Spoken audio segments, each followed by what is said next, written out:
It's pretty easy to have a relatively stress-free puppy visit. This is just a little container of squeezed cheese. This puppy would not know he was having an examination because he's too busy eating the cheese. How many of you use treats and cheeses? And yeah, pretty much everybody now.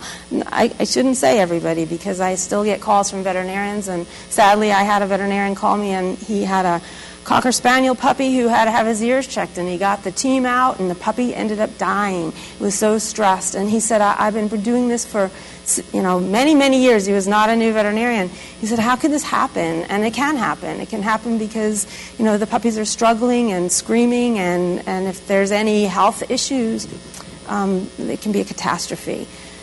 So it doesn't take a lot. It takes toys, treats, towels, and I was saying I wish pheromones started with a T because all my T slides. But just anything that you can do to entertain those little puppies. And I mentioned pheromones because they don't do any harm, and they're easy to plug into those exam rooms. And some studies suggest that maybe there is some relaxation when dogs are exposed to pheromones during their exams. Music's up and coming. You probably have heard through a dog's ear.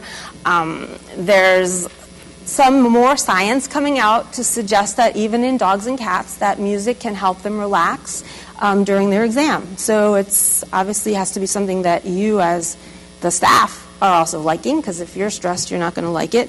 The studies suggest that classical music is the most soothing. But there were some studies in people that sort of pushed this along, because people's physiological responses mirror the tempos of the music that's playing. So why wouldn't that happen in animals? So soft music, slower music, 60 beats per minute for a person. Music reduces parents' anxiety when kids are at the doctor's.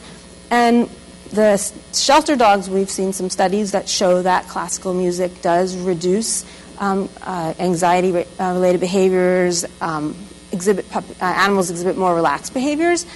And this new study shows that there seems to be a trend toward decreased aggression in the exam room when there's music playing. And dogs also had a lower response of clinician-reported aggression, but even more important, because the veterinary experience is partly the client experience, and clients perceived reduced anxiety in their dogs when music was played in the visit. So a lot of what we do is about making the client comfortable, because if clients are stressed, the animals are going to be stressed. So clients exposed to music compared to the controls had significantly higher satisfaction ratings for their time spent in the visit.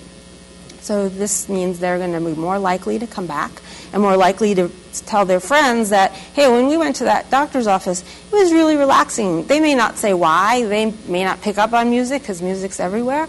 But here was a study that that shows that we're in the right direction here. So what do we need to do? We need to give accurate information. So that means have your references on hand that you are comfortable with, the trainers and books, and I'll mention a couple in this talk. Possibility of doing a puppy kindergarten. And one thing we're the best at, I think, is facilitating reasonable expectations. Because as veterinarians, we can help clients and say, hey, maybe we've seen these clients with other pets. We can say, we know what you're comfortable with. We know what you need. Maybe this isn't reasonable for this animal. And then to identify problems early. Because these problems, house training problems, fear-based problems, aggression problems, and unruly behaviors are high on the list of why dogs might be euthanized sooner rather than later.